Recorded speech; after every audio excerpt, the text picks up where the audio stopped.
आपका free study bye Lodhi sir के YouTube channel में। दोस्तों, आज हम आपको बताने वाले हैं ध्वनि तरंगों के संदर्भ में।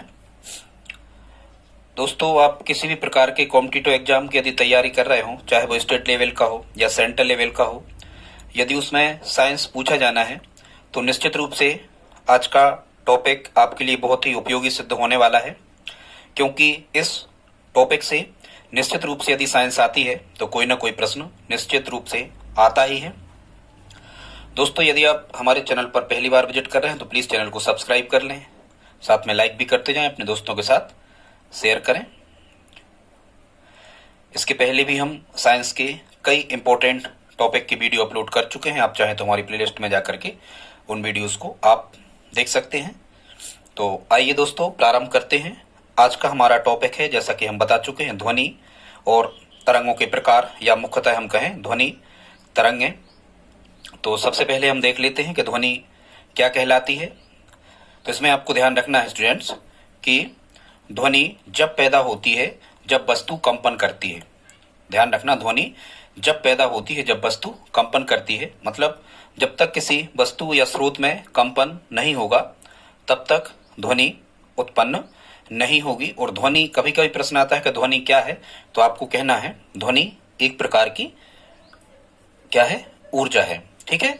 और फिर यदि हम कहें कि ध्वनि तरंगें क्या कहलाती हैं, तो जो ध्वनि का संचरण करती हैं, मतलब जैसे हम कहें कि ध्वनि तरंगें क्या कहलाती हैं, तो यदि हम ध्वनि तरंगों पर चर्चा करें तो ऐसी तरंगें जो ध्वनि का संचरण करती हैं ध्वनि तरंगें कहलाती हैं। अब ध्वनि का संचरण क्या कहलाता है, तो दोस्तों ध्वनि के संचरण का मतलब होता है जब ध्वनि एक स्थान से दूसरे स्थान पर गमन करती है तो उसका आना या जाना ध्वनि संचरण कहलाता है। ठीक है। फिर ध्वनि और क्या क्या करती है, कुछ और हम इसके गुण देख लेते हैं। तो जो ध्वनि होती है ये हमारे कानों में संवेदना उत्पन्न करती है। संवेदना का मतलब होता है कि हमें कुछ सुनाई पड़ता है, सीधी सी बात ये। ठीक है। ध्वनि का एक स्थान से दूसरे स्थान तक जाना संचरण कहलाता है, ये हम आपको बता चुके हैं, ध्वनि संचरण। फिर इसके बाद हमें ध्यान रखना होता है कि ध्वनि चूंकि यांत्रिक तरंगें है, या चूंकि तरंगें दो प्रकार की होती हैं, यांत्रिक तरंगें और अयांत्रिक तरंगें। तो यांत्रिक तरंगों का मतलब होता है कि जिनके संचरण के लिए माध्यम की आवश्यकता होती है। तो ध्वनि के बारे में यदि हम समझें तो ध्वनि अनुदैर्घ्य तरंग है। अनुदैर्घ्य तरंगें स्टूडेंट्स, ऐसी तरंगों को हम अनुदैर्घ्य तरंगें कहते हैं जिनके संचरण के लिए माध्यम की आवश्यकता होती है, और जिनके संचरण के लिए माध्यम की आवश्यकता नहीं होती है वो अनुप्रस्थ तरंगें कहलाती हैं, जैसे प्रकाश तरंगें। प्रकाश के संचरण के लिए माध्यम की आवश्यकता नहीं होती है, क्योंकि हमारा वायुमंडल तो लगभग पृथ्वी सतह से 400 किलोमीटर की ऊंचाई तक है। इसके बाद में अंतरिक्ष है या कोई माध्यम नहीं है। इसके बाद भी सूर्य से पृथ्वी की दूरी लगभग 15 करोड़ किलोमीटर होने के बाद भी सूर्य का प्रकाश पृथ्वी तक पहुंच जाता है। इसका अर्थ ये है कि प्रकाश तरंगों को संचरण के लिए माध्यम की आवश्यकता नहीं होती, क्योंकि प्रकाश तरंगें अनुप्रस्थ तरंगें हैं। जबकि ध्वनि तरंगें कैसी तरंगें हैं, अनुदैर्घ्य तरंगें हैं। ठीक है। अनुदैर्घ्य तरंगें मुख्यतः संपीड़न और विरलन बनाते हुए चलती हैं। जहां पर ये सघन होती हैं उसे हम कहते हैं संपीड़न की स्थिति, और जहां पर ये विरल होती हैं वहां कहलाती है विरलन की स्थिति। तो ये एक दिन हम आपको अनुप्रस्थ और अनुदैर्घ्य में अंतर समझा देंगे, आज का हमारा उद्देश्य ये नहीं है। तो कई बार आपको प्रश्न आता है, तो एक चीज आप समझ गए कि अनुदैर्घ्य तरंगें होती हैं ध्वनि तरंगें, और इनके संचरण के लिए माध्यम की आवश्यकता होती है। अब कई बार आपको प्रश्न आता है कि अंतरिक्ष में बात करने पर केवल ओंठ हिलते हुए दिखाई देते हैं, आवाज नहीं सुनाई देती, क्यों? या प्रश्न आता है कि चंद्रमा पर बात करने के लिए केवल ओंठ हिलते हैं, आवाज नहीं सुनाई देती, क्यों? या चंद्रमा या अंतरिक्ष में बात करने के लिए एक विशेष प्रकार के रेडियो सेट का उपयोग किया जाता है जो अनुप्रस्थ तरंगों के सिद्धांत पर आधारित होता है। तो इस सब के आंसर में हमें यही कहना है कि ओंठ हिलते हुए प्रतीत होते हैं, दिखाई देते हैं, जबकि आवाज नहीं आती। वो इसलिए नहीं आती क्योंकि ध्वनि के संचरण के लिए माध्यम की आवश्यकता होती है।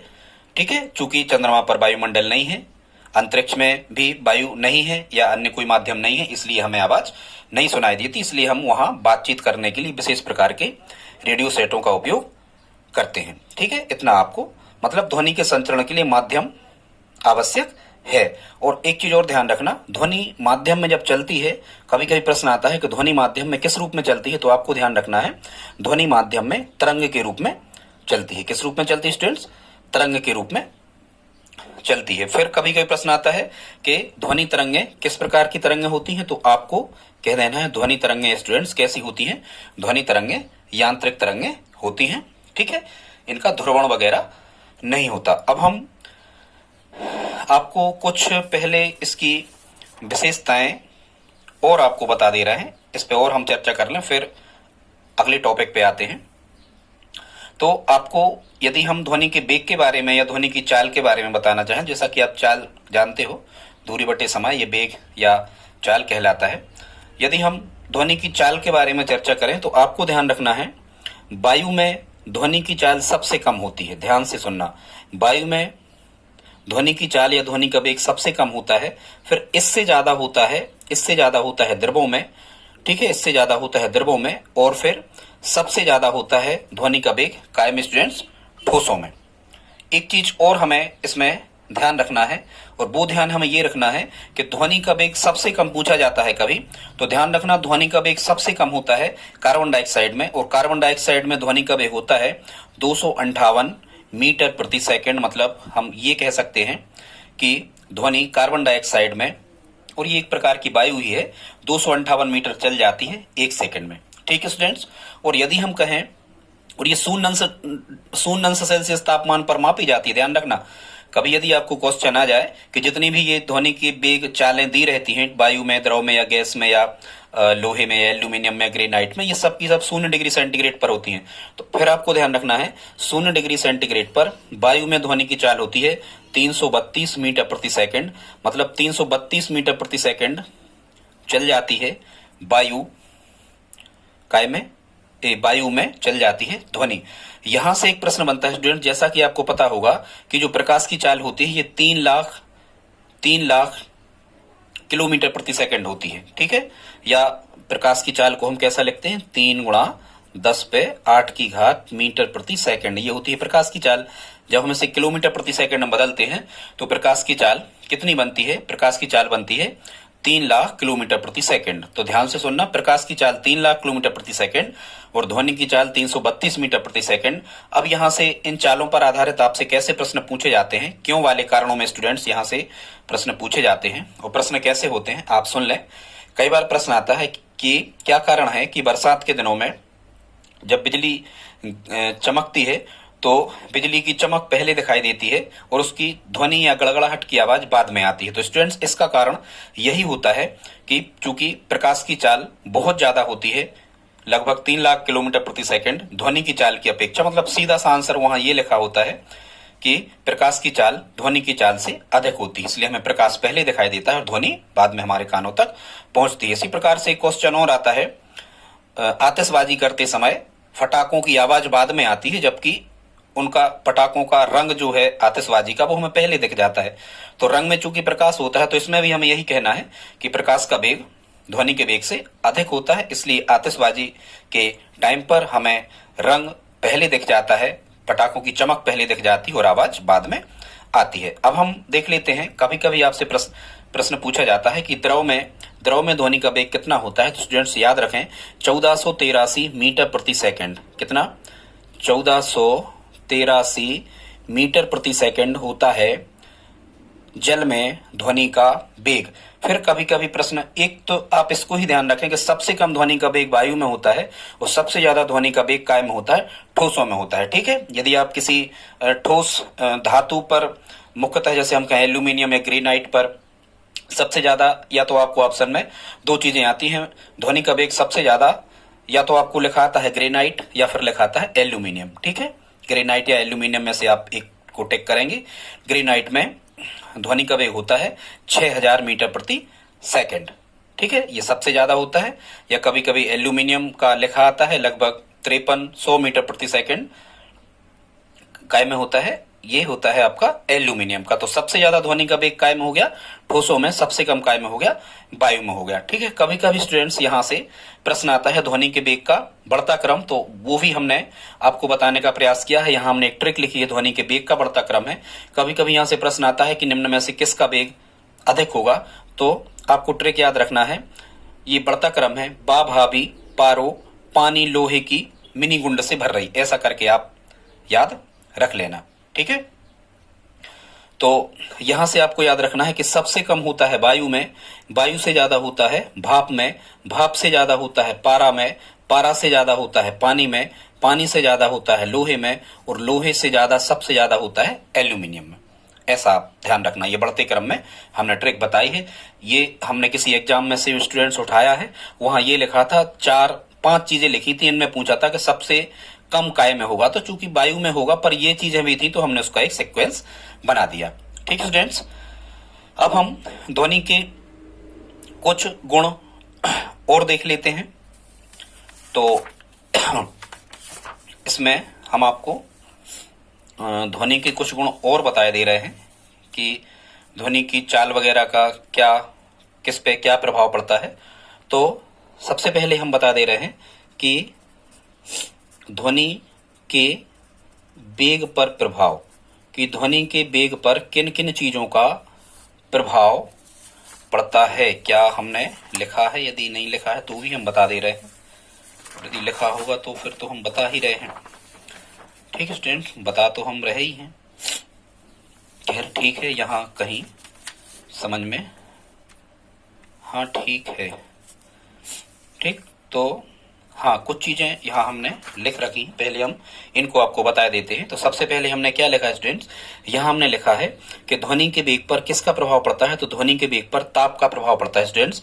और जरा ध्यान से सुनना, जो ताप होता है, ये ध्वनि का जो वेग होता है, ध्यान से सुनना, ध्वनि का वेग ताप के वर्गमूल के अनुक्रमानुपाती होता है। और स्टूडेंट्स, अनुक्रमानुपाती संबंध का मतलब ये होता है कि एक राशि बढ़ती है तो दूसरी बढ़ती है। कहने का मतलब ये कि ताप बढ़ाने पर यदि माध्यम का ताप बढ़ा दिया जाए तो ध्वनि का वेग बढ़ जाता है, यदि ताप घटा दिया जाए तो ध्वनि का वेग घट जाता है। एक चीज और याद रखना, यदि माध्यम का ताप 1 डिग्री सेंटीग्रेड का भी बढ़ा दिया जाता है, कितना, यदि माध्यम का ताप 1 डिग्री सेंटीग्रेड बढ़ा दिया जाता है तो ध्वनि का वेग लगभग 0.61 मीटर प्रति सेकंड से बढ़ जाता है। ठीक है, कितना, 0.61 मीटर प्रति सेकंड वेग बढ़ जाता है जब ध्वनि माध्यम का ताप 1 डिग्री सेंटीग्रेड बढ़ाया जाता है। ठीक है, ऐसे आप याद रख सकते हो। ठीक है, फिर हम देख लेते हैं सूक्ष्म वायु की अपेक्षा,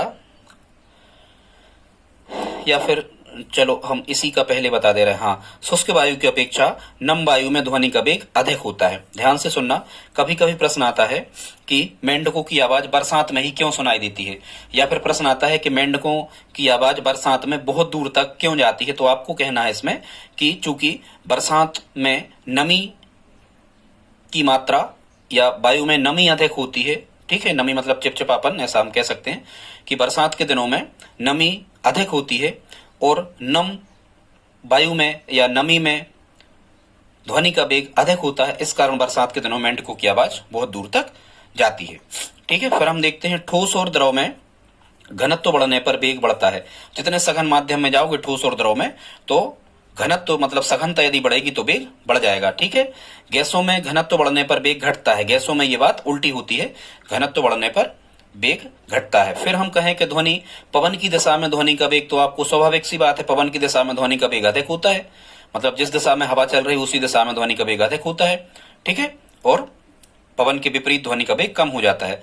जब ध्वनि माध्यम बदलती है तो ध्यान से सुनना, जब ध्वनि माध्यम बदलती है तो केवल आवृत्ति अपरिवर्तित रहती है। क्या, आवृत्ति अपरिवर्तित रहती है माध्यम बदलने पर। मतलब आपकी आवाज है, चाहे वो ठोसों में सुनो आप, चाहे वायु में सुनो, चाहे द्रव में सुनो, आपकी आवाज कभी नहीं बदलेगी। व्यक्ति आपकी आवाज को पहचान जाएगा। ध्यान से सुनना, आवृत्ति अपरिवर्तित रहती है, बाकी सब कुछ बदल जाता है। ध्वनि का वेग बदल जाता है, तरंग दैर्घ्य बदल जाती है। ठीक है, आयाम बदल जाता है, तीव्रता बदल जाती है, सब बदल जाता है। ये प्रश्न आता है स्टूडेंट्स कि जब ध्वनि एक माध्यम से दूसरे माध्यम में प्रवेश करती है तो क्या नियत रहता है। तो ध्यान रखना, आवृत्ति नियत रहती है स्टूडेंट्स, आवृत्ति कभी नहीं बदलती। तीव्रता वगैरह, तरंग दैर्घ्य वगैरह जो वेवलेंथ होती है, ये सब क्या हो जाती है, बदल जाती है। ठीक है, फिर ध्वनि माध्यम में तरंग के रूप में चलती है, हम पहले ही बता चुके। ठीक है, ये हम पहले बता चुके कि ध्वनि के लिए माध्यम आवश्यक होता है, क्योंकि अंतरिक्ष में या चंद्रमा पर बात करने के लिए विशेष प्रकार के रेडियो सेट का उपयोग होता है। ध्वनि यांत्रिक तरंग है, हम बता चुके। ध्वनि अनुदैर्घ्य तरंग है, संचरण की आवश्यकता होती है, ये बता चुके। ध्वनि का एक स्थान से दूसरे स्थान तक जाना ध्वनि संचरण कहलाता है, ये हम आपको बता चुके हैं। ठीक है स्टूडेंट्स, फिर अब हम कुछ चीजों को और देख लेते हैं, और ये है, सबसे पहले हमने इसमें आपको बताने का प्रयास किया है श्रव्यता के आधार पर ध्वनि तरंगों के प्रकार। स्टूडेंट्स, बहुत इंपॉर्टेंट चीज है, यहां से निश्चित रूप से प्रश्न बनता ही है यदि ध्वनि आप पढ़ रहे हैं तो सबसे पहले हम देख लेते हैं श्रव्यता या आवृत्ति के आधार पर मुख्यतः तो होती हैं 3 प्रकार की ध्वनि तरंगें होती हैं। एक तो होती हैं अपश्रव्य तरंगें, दूसरी होती हैं श्रव्य तरंगें और तीसरी प्रकार की होती हैं पराश्रव्य तरंगें। लेकिन कई बार हमें 4 तरंगों के बारे में पढ़ना होता है। चौथे प्रकार की जो होती हैं हाइपरसोनिक अतिध्वनिक तरंगें भी होती है। स्टूडेंट्स, कौन सी? अतिध्वनिक तरंगें। तो सब अब इनको आवृत्ति के आधार पर हम देख लेते हैं। तो जो स्टूडेंट्स जो ये अपश्रव्य तरंगें कहलाती हैं, अपश्रव्य तरंगें, ऐसी तरंगों को अपश्रव्य तरंगें कहते हैं जिनकी आवृत्ति कैसा मात्रक हाईटच होता है। हाईटच वैज्ञानिक ने इसकी खोज की थी आवृत्ति की, ध्वनि तरंगों की, तो उनके नाम पे इसका मात्रक हाईटच रख दिया गया। तो 20 हर्ट्ज से कम आवृत्ति या फ्रीक्वेंसी हम कह सकते हैं, 20 हर्ट्ज से कम जिन तरंगों की आवृत्ति होती है उन्हें हम कहते हैं अपश्रव्य तरंगें। ठीक है, मतलब हमारा जो मानव का जो कान है ये इन तरंगों को नहीं सुन सकता। ठीक है, ऐसे आपको याद रखना है। जिन तरंगों को हमारा मानव कान नहीं सुन सकता है, मानव जिनको नहीं सुन सकता है, ऐसी तरंगों को अपश्रव्य तरंगें कहते हैं और इनकी आवृत्ति 20 हर्ट्ज से कम होती है। जैसे कौन कौन सी तरंगें? भूकंप तरंगें, मतलब ये होती तो बड़े आयाम की तरंगें हैं लेकिन हमारा कान सुग्राही नहीं होता इनको सुनने के लिए। भूकंप तरंगें, ज्वालामुखी उद्भेदन के समय निकली तरंगें, हृदय की धड़कन की तरंगें, समुद्री भूकंप जो मतलब समुद्री भूकंप की तरंगें, ठीक है, इनको हम सुनामी वाली जो होती है समुद्री भूकंप की तरंगें, और घड़ी के दोलन, इनको हम नहीं सुन सकते, हमारा कान इनको सुनने के लिए सुग्राही नहीं है, ऐसी तरंगों को हम क्या कहते हैं? अपश्रव्य तरंगें। ठीक है स्टूडेंट्स, इसके बाद में जो दूसरा प्रकार होता है तरंगों का, दूसरा प्रकार इसे हम कहते हैं ऑडियोवल, मतलब श्रव्य तरंगें कहलाती हैं जिनको सुनने के लिए हमारा मानव कान जो है वो सुग्राही है, इनको श्रव्य तरंगें कहते हैं। और मुख्यतः ये आवृत्ति पूछी जाती है आपसे तो अपश्रव्य में ध्यान रखना 20 हर्ट्ज से कम, और श्रव्य तरंगों की जो लिमिट होती है, आवृत्ति की जो लिमिट होती है ये होती है 20 हर्ट्ज से 20,000 हर्ट्ज तक। मतलब मानव कान सुग्राही है, आसानी से सुन सकता है। 20 हर्ट्ज से 20,000 हर्ट्ज तक की जो ध्वनि होती है इसको मानव कान सुन सकता है, और इसे हम क्या कहते हैं? 20 HZ से 20,000 HZ मतलब हर्ट्ज तक की जो तरंगें होती हैं इसको हम श्रवण परास कहते हैं। जितनी मानव सुन सकता है जहां से जहां तक की, इसको कहा जाता है श्रवण परास।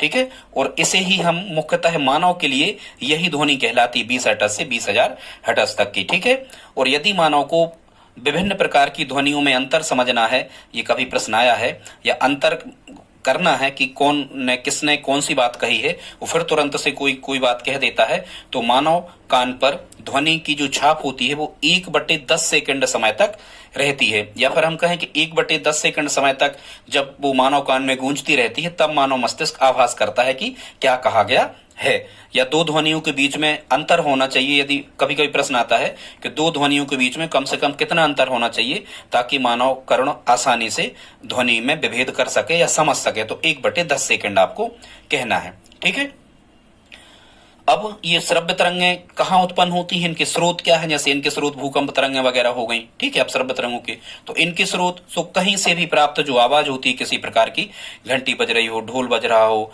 कहीं तबला बज रहा हो, या कहीं हॉर्न बज रहा हो, या कहीं कोई चीज को पीट रहा हो, तो ये श्रव्य तरंगें कहलाती है। स्टूडेंट्स, तीसरी प्रकार की जो होती है इनको हम कहते हैं पराश्रव्य तरंगें, और पराश्रव्य तरंगों में हम 20,000 हर्ट्ज तक आ गए थे, तो प्लस 20,000 हर्ट्ज मतलब 20,000 हर्ट्ज से अधिक आवृत्ति की जो तरंगें होती हैं उनको हम कहते हैं पराश्रव्य तरंगें। इनको अल्ट्रासोनिक वेव्स भी कहते हैं, इंग्लिश में ध्यान रखना। पराश्रव्य को हम क्या कहते हैं? पराश्रव्य तरंगों को अल्ट्रासोनिक वेव्स भी कहते हैं। मानव कान इनको भी नहीं सुन सकता, ठीक है, मानव कान इनको नहीं सुन सकता। इनके उपयोग आपसे जब कभी पूछे जाते हैं तो इसको अपन समझ लेते हैं कि पराश्रव्य तरंगें या अल्ट्रासोनिक तरंगों का उपयोग कहाँ। देखो, एक चीज तो यहाँ लिखी है अल्ट्रासोनिक, और आपने सुना होगा सोनोग्राफी जिसको अपन कहते हैं, अल्ट्रासाउंड जिसको अपन कहते हैं। ये अल्ट्रासाउंड मतलब शरीर के अंदर की पेट वगैरह की जांच करना, शरीर के अंगों की जांच करना, ये सब अल्ट्रासोनिक वेव्स के आधार पे होता है। इनकी तीव्रता बहुत अधिक होने के कारण इनका उपयोग किया जाता है, क्योंकि टकरा के उतनी तीव्रता से वापस लौटती हैं और संसूचक पर इनका प्रतिबिंब दिखाई देता है।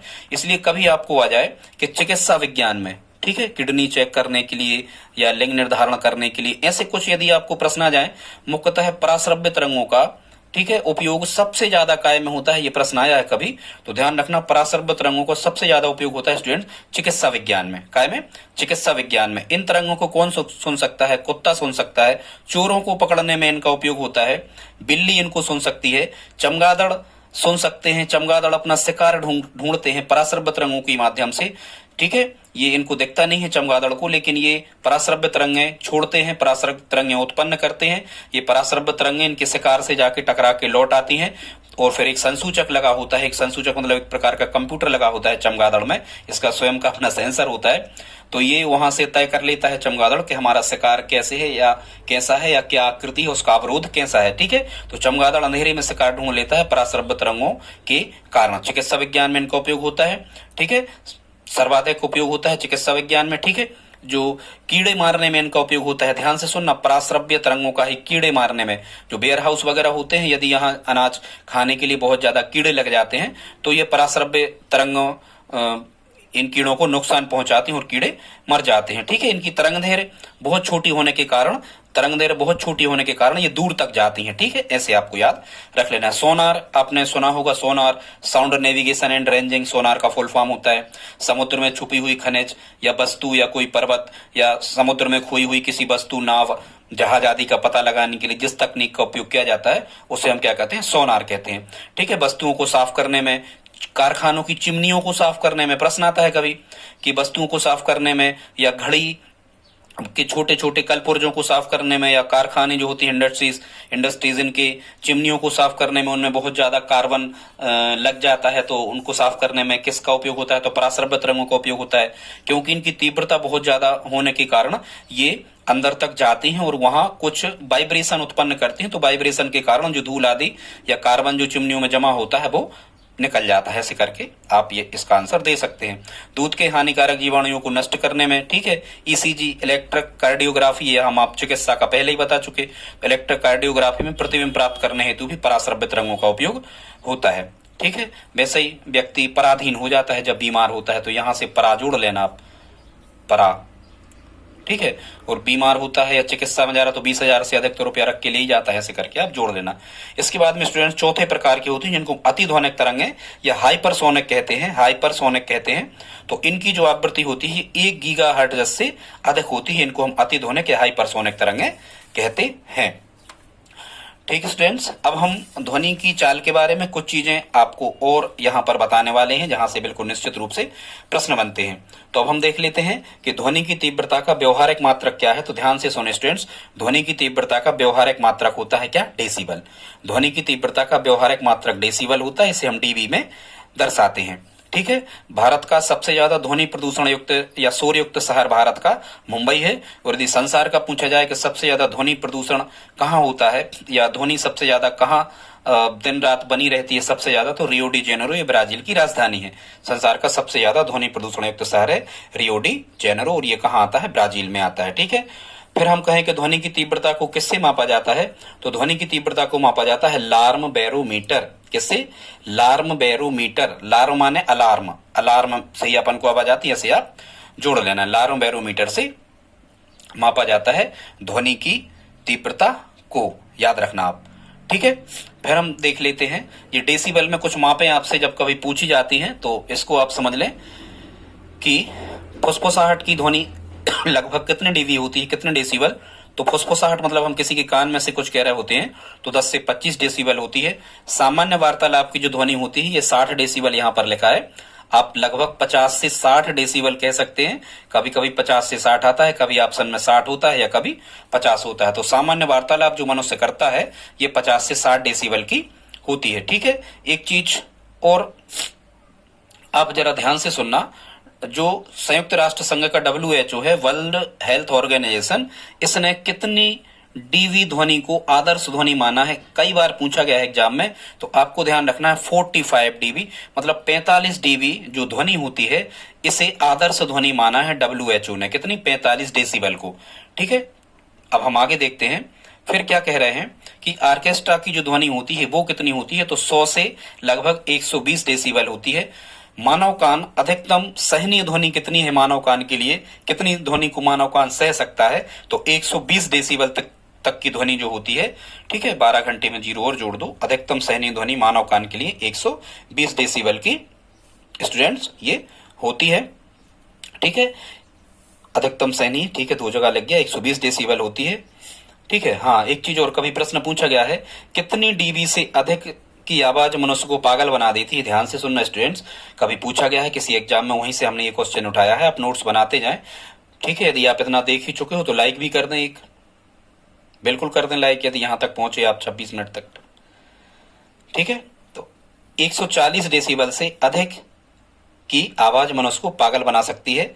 जेट विमान में 100 जेट विमान जोड़ते हैं आकाश में, 160 से 170 डीबी इनकी आवाज होती है। और बिजली की कड़क होती है, जो बिजली चमकती है बहुत तेज गति से, मैक्सिमम 128 डीबी तक की।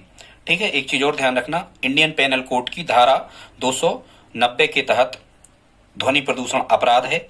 WHO ने, वर्ल्ड हेल्थ ऑर्गेनाइजेशन जो, इसने एक डेसिबल में लिमिट तय कर रखी है कि दिन में 55 डीबी से अधिक ध्वनि नहीं होना चाहिए और रात में 45 डीबी से अधिक नहीं होना चाहिए। यदि दिन में 55 डीबी से अधिक हो जाती है और रात में 45 डेसिबल से अधिक हो जाती है तो इसको क्या कहा जाता है, ध्वनि प्रदूषण। तो संयुक्त राष्ट्र संघ की WHO ने, जो वर्ल्ड हेल्थ ऑर्गेनाइजेशन विश्व स्वास्थ्य संगठन है, इसने एक लिमिट तय कर रखी है कि दिन में 55 डीबी से अधिक होता है तो ध्वनि प्रदूषण कहलाएगा और रात में 45 डीबी से अधिक होता है तो ध्वनि प्रदूषण कहलाएगा। ठीक है स्टूडेंट्स, अब हम यहाँ एक चीज और देख लेते हैं मैक संख्या के बारे में।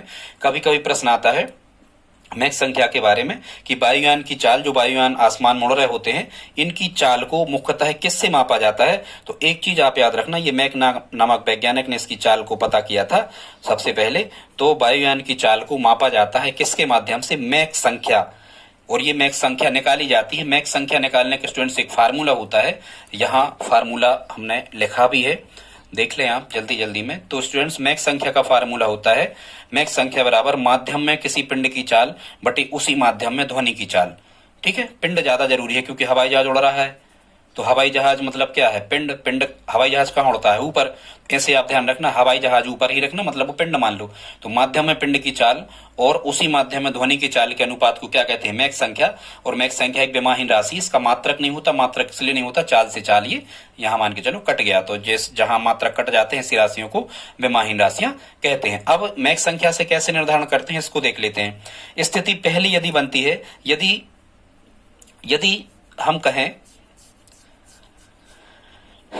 हम कहें कि मैक संख्या का मान 1 से कम है, यदि मैक संख्या मतलब किसी पिंड की चाल में हमने उसी माध्यम में ध्वनि की चाल से भाग दिया तो मान के चलो कोई भी चीज हमें मिली और लगभग 5 तक मिलती है, वो हमने आपको बताया है। अब यदि हम कहें कि मैक संख्या का मान यदि 1 से कम है, तो 1 से यदि कम है तो हम इस ध्वनि को कहते हैं उपध्वनिक। क्या कहते हैं स्टूडेंट्स, इसे हम कहते हैं उपध्वनिक। याद रखना, 1 से यदि कम है तो इसे हम क्या कहते हैं, उपध्वनिक कहते हैं। ठीक है स्टूडेंट्स, फिर हम देख लेते हैं यदि मैक संख्या का मान 1 से अधिक है, ध्यान से सुनना, यदि मैक संख्या का मान 1 से अधिक है तो ध्वनि क्या कहलाती है स्टूडेंट्स, तो ध्वनि कहलाती है पराध्वनिक। क्या कहलाती है स्टूडेंट्स, पराध्वनिक। या इसको हम इंग्लिश में क्या कहते हैं, इसको हम इंग्लिश में कहते हैं सुपरसोनिक। क्या कहते हैं इसको, इंग्लिश में हम कहते हैं सुपरसोनिक। फिर हम कहें कि यदि स्थिति एक और बनती है, यदि मैक संख्या का मान 5 से अधिक है, यदि स्टूडेंट्स मैक संख्या का मान 5 से अधिक है तो इस चाल को क्या कहते हैं हम, इसको हम कहते हैं अति पराध्वनिक या फिर क्या कहते हैं हाइपरसोनिक। क्या कहा जाता है स्टूडेंट्स, अति पराध्वनिक या फिर इसको हम क्या कहते हैं हाइपरसोनिक। ठीक है, तो ये आप समझ गए कि उपध्वनिक कब कहलाएगी, पराध्वनिक कब कहलाएगी और हाइपरसोनिक क्या कहलाएगी। तो इससे हम प्राप्त लगा सकते हैं, इससे हम ये पता लगा सकते हैं कि जो वायुयान उड़ रहा है वो कोई भी वायुयान किस चाल से उड़ रहा है। ठीक है स्टूडेंट्स, आगे एक चीज और, कभी कभी आपसे प्रघाती तरंगों की परिभाषा भी पूछी जाती है। क्या कि स्टूडेंट्स, प्रघाती तरंगों की परिभाषा पूछी जाती है, तो हम इसको देख लेते हैं। प्रघाती तरंगों की परिभाषा कि जब किसी पिंड की चाल कैसी हो जाती है, पराध्वनिक। देखो प्रघाती में प्रा है और परा में भी पा है, तो यहां से आप याद रख सकते हो। जब किसी पिंड की चाल पराध्वनिक हो जाती है तो वह अपने पीछे एक शंक्वाकार विक्षोभ छोड़ती जाती है, जिसे प्रघाती तरंग कहते हैं। शंक्वाकार विक्षोभ अपने आप बनता है उस पिंड के पीछे की तरफ, जिसको हम क्या कहते हैं, जिसको कहा जाता है प्रघाती तरंग। तो मतलब पराध्वनिक हो जाए तो वो पिंड अपने पीछे एक शंक्वाकार विक्षोभ छोड़ेगा, जिसे हम क्या कहेंगे स्टूडेंट्स, उसे हम कहेंगे प्रघाती तरंग। ठीक है स्टूडेंट्स, बहुत ज्यादा इसमें हो गया, अभी तो बहुत सारी घटनाएं शेष रह गई हैं। इसको हम 2 पार्ट में पूरा करेंगे, अभी हम जल्दी से ही एंड करने वाले हैं। बस एक चीज और यहां से समझाने वाले हैं आपको, ठीक है। और वो चीज क्या है कि हम देख लेते हैं कौन कौन सी तरंगें विद्युत चुम्बकीय तरंगें कहलाती हैं और कौन सी तरंगें विद्युत चुम्बकीय तरंगें नहीं कहलाती हैं। इसको हम देख लेते हैं। इसमें विद्युत चुम्बकीय तरंगें जिनके संचरण के लिए माध्यम की आवश्यकता नहीं होती है। जैसे कि आपको थोड़ा सा हम बता दें विद्युत चुम्बकीय तरंगों के बारे में। जैसे मान के चलो तरंग की दशा ये है, तो माध्यम के कण इस प्रकार से कंपन करते हैं ऊपर नीचे, तो इस प्रकार की तरंगों को हम क्या कहते हैं, विद्युत चुम्बकीय तरंगें, जिनके संचरण के लिए माध्यम की आवश्यकता नहीं होती, जैसे प्रकाश तरंगें। ठीक है, ये विद्युत चुम्बकीय तरंगें कहलाती हैं। तो कौन कौन सी तरंगें विद्युत चुम्बकीय तरंगें होती हैं, एक ट्रिक के माध्यम से हम आपको बता दे रहे हैं। एक ट्रिक है, गामा रेडियो पर, गामा, कोई बच्चा मां से कह रहा है गामा रेडियो पर लघु दीर्घ गाना, हार्ट का रक्त देख हुआ बैगनी, ऐसे आप याद रख सकते हो। तो गामा तरंगें जो हैं ये क्या कहलाती हैं, गामा तरंगें विद्युत चुम्बकीय तरंगें हैं। रेडियो तरंगें विद्युत चुम्बकीय तरंगें हैं। लघु रेडियो तरंगें, दीर्घ रेडियो तरंगें विद्युत चुम्बकीय तरंगें हैं। ठीक है, गाना से बन जाएगा गामा तरंगें, वहां भी हो गया था। ठीक है, हार्ट से बन जाएगा हार्टजियन तरंगें, रक्त से बन जाएगा अवरक्त प्रकाश। ठीक है, देख से बन जाएगा दृश्य प्रकाश, और बैगनी से बन जाएगा परावैगनी विकिरण या परावैगनी किरणें। ये पूरी की पूरी आप नोट्स बना लेना, इनको लिख लेना। ये विद्युत चुम्बकीय तरंगें हैं। अब कौन सी तरंगें विद्युत चुम्बकीय तरंगें नहीं है, उनको भी हमने बताया है। उसकी तरंग है ध्वनि के थोपरा अल्फा बीटा जैसा। क्या याद रखोगे, ध्वनि के थोपरा अल्फा बीटा जैसा, मतलब ध्वनि तरंगें, कैथोड किरणें। ठीक है, कैथोड किरणें, या इसको कैनाल किरणें कह दो। कैसे, कैनाल किरणें, कैथोड किरणें, थो से कैथोड किरणें। ठीक है स्टूडेंट्स, फिर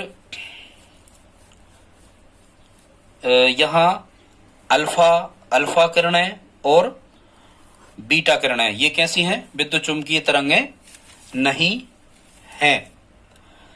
ठीक है स्टूडेंट्स, आज का वीडियो यहीं समाप्त करते हैं। ये हमारा पार्ट फर्स्ट होगा। मिलते हैं जल्दी अगले पार्ट में।